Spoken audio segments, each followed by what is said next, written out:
Good morning, plus one student. I am your physics teacher, Mr. Shivshan Sharma. Today, I will discuss the formation of stationary wave in a open-end pipe. So, let us discuss that. Formation of stationary wave in open-end pipe. Organ pipe. Organ pipe जो उसको हम basically fluid भी बोलते हैं. तो ये ले लेते हैं बच्चे हमारे पास पाइप.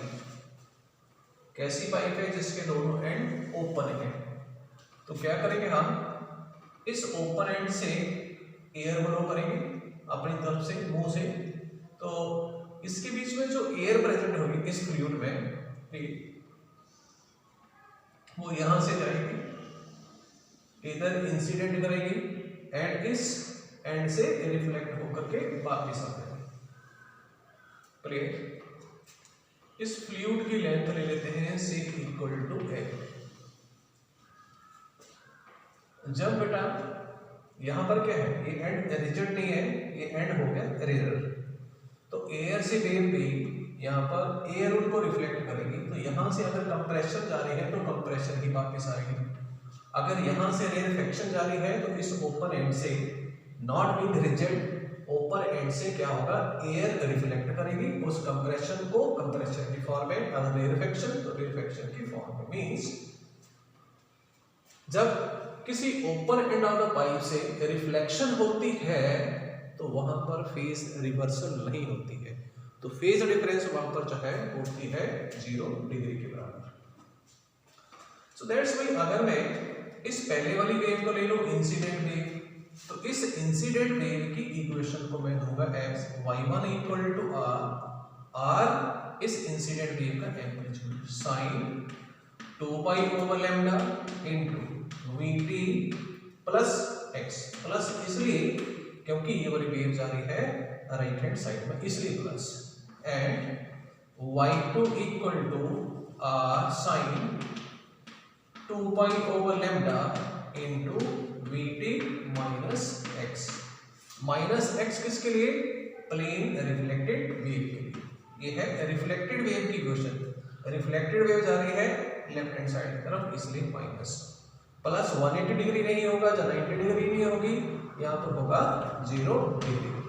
0 डिग्री क्यों, 0 डिग्री का मतलब है अगर यहां से कंप्रेशन गई तो कंप्रेशन ही वापस रिफ्लेक्ट होकर के आएगी. मींस ऐसा नहीं है कि कंप्रेशन फॉल करे एंड कंप्रेशन रिफ्लेक्ट होकर के जब वापस आए तो वो बोलते हैं रेयरफेक्शन. ऐसा नहीं होता है. जब किसी रेयर एंड से ऐसा एंड जैसा जहां पर एयर प्रेजेंट हो, तो एयर से एयर जब रिफ्लेक्शन होती है तो फेज रिवर्सल 0 डिग्री की होती है. लेकिन एयर से जब रिफ्लेक्शन किसी रिजिड सरफेस से होती है तो वहां पर रिफ्लेक्शन 180 डिग्री की होती है. अब ये दोनों वेव जो है ये आपस में सुपरइम्पोज करेंगी, एक दूसरे के ऊपर लोड करेगी, तो एक नई वेव बनेगी. उस नई वेव की इक्वेशन ऑफ डिस्प्लेसमेंट होगी y equal to y1 plus y2. y1 and y2 की वैल्यू हम अप्लाई करेंगे इस इक्वेशन में, then we will get what, equation of displacement of the resultant wave. क्या बनेगी equation of displacement of the resultant wave, let us write down and sort out that. ये वाला जो मोड है एयर का, ऐसी फ्लूइड जिसके दोनों एंड ओपन हो, इसको हम बोलते हैं fundamental mode of vibration. This is fundamental mode या फिर first mode of vibration. Simplest way में अगर एयर की वाइब्रेशन इस पाइप के बीच में होती है तो वो इस फॉर्म में होगी in terms of fundamental mode of vibration. Resultant wave की इक्वेशन ऑफ डिस्प्लेसमेंट कौन सी, वो अभी हमने मार्क की y equal to y1 plus y2. तो y1 y2 की वैल्यू अप्लाई कर देंगे, देन y आएगी हमारे पास r sin 2 pi over lambda into vt plus x plus r sin 2 pi over lambda into vt minus x. तो यहां से क्या आ जाएगा, y equal to r common ले लिया जाएगा, sine 2 pi over lambda into vt plus x plus sine 2 pi over lambda into vt minus x. तो ये बन गया sine C plus sine D, means C D formula apply करेंगे तो आएगी R times 2 sine 2 pi over lambda into what C plus D by 2। तो C is this one, तो vt plus x plus vt minus x over 2 into cos 2 pi over lambda into vt what vt plus x c minus d is this one minus vt plus x over 2। तो resultant equation of displacement क्या बनी उसको solve करते हैं। तो resultant equation of displacement finally हमारे पास जो बनी वो बनी y equal to 2r, this x और x कैंसिल हो गए, 2r sin 2 pi over lambda into this is vt plus vt 2vt over 2 that is vt into cos 2 pi over lambda into vt minus vt cancel हो गए 2x over 2 that is x। This is equation of displacement of the resultant wave।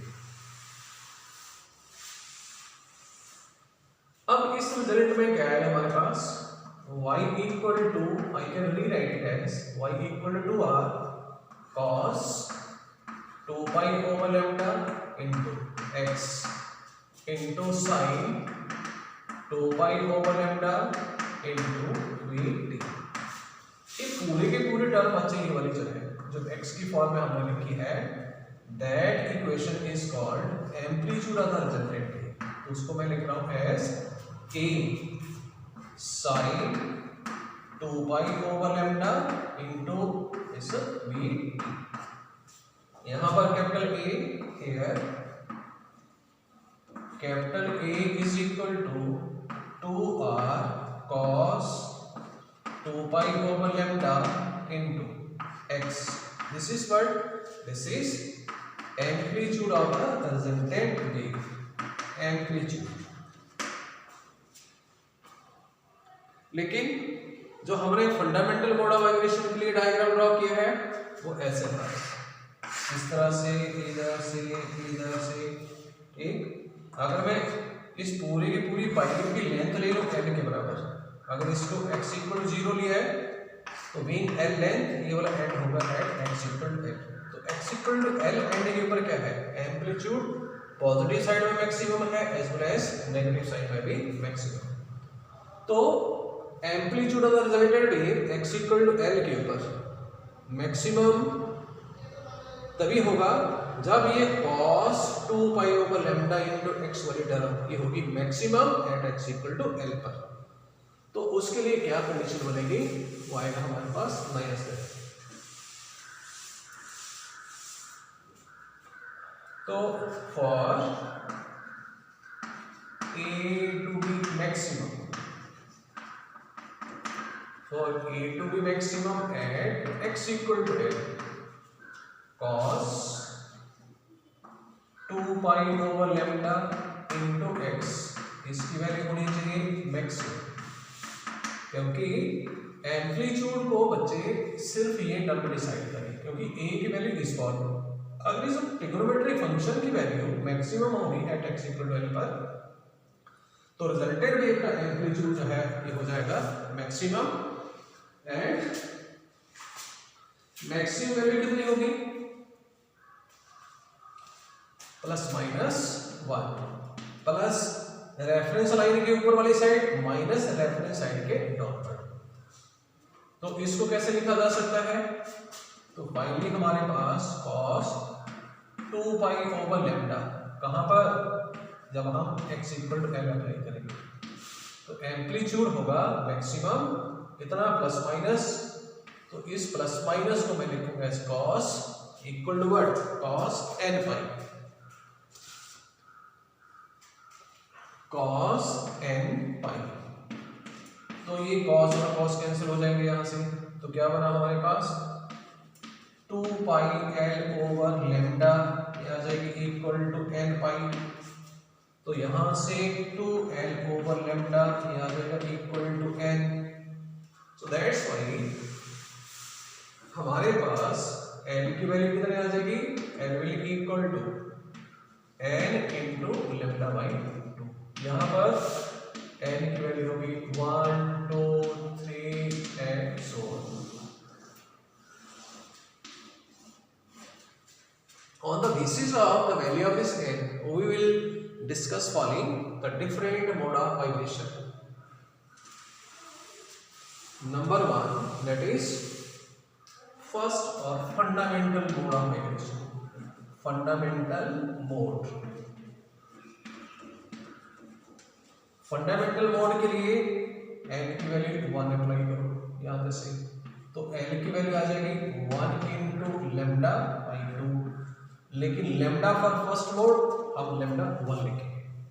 तो यहां से आप find out कर लो what lambda 1 की value, that is a wavelength for first और fundamental mode of vibration. कितने आ गई 2l होगा। And fundamental mode of vibration कैसे होगा, जो डायग्राम में आपने ड्रॉ किया ये वाला, this is fundamental mode of vibration. ये रेफरेंस लाइन है, ठीक, ये इसके ऊपर वाले एम्पलीट्यूड मैक्सिमम, ये बॉटम वाला। तो frequency of the fundamental mode of vibration कितने है कि mu is equal to v over l, तो v ओवर लैम्डा, तो कितने आ गए OV ओवर 2l। नेक्स्ट हम क्या करेंगे, हम different other mode of vibration की फ्रीक्वेंसी को in terms of new one लेकर के आएंगे। Means other mode of vibration की फ्रीक्वेंसी हम लेकर के आएंगे in terms of fundamental mode of vibration. तो नेक्स्ट मोड जो है that is second mode of vibration, जिसको हम सेकेंड हार्मोनिक भी बोलते हैं। Second mode of vibration, second mode, तो सेकेंड मोड के लिए बच्चे क्या करेंगे, हम n इक्वल टू 2 अप्लाई करेंगे। देयरफॉर l की वैल्यू आ जाएगी 2 इंटू लैम्डा बाई 2, तो लैम्डा की जगह पर लैम्डा 2 आएगा। मीन्स अब इस तरह के दो सेगमेंट फॉर्म होंगे। 2 का मतलब है पूरी l length of the fluid इस तरह के दो पार्ट से फिलअप हो जाएगी। एक ग्रुप ये बनेगा इसी तरह का, कोई दूसरा और ग्रुप बनेगा। Means second mode of vibration की फ्रीक्वेंसी जो है वो न्यू वन का डबल होगी। सॉर्ट आउट करके देख लो क्या बनेगा, यहां से lambda 2 it will equal to what l के बराबर। देयरफॉर न्यू 2 की वैल्यू कितनी होगी v over lambda 2, that is v over l, लेकिन हमारे पास न्यू है in terms of v over 2l। तो क्या करेंगे, 2 से मल्टीप्लाई कर दो, 2 से डिवाइड कर दो, और what is this, this is new 1।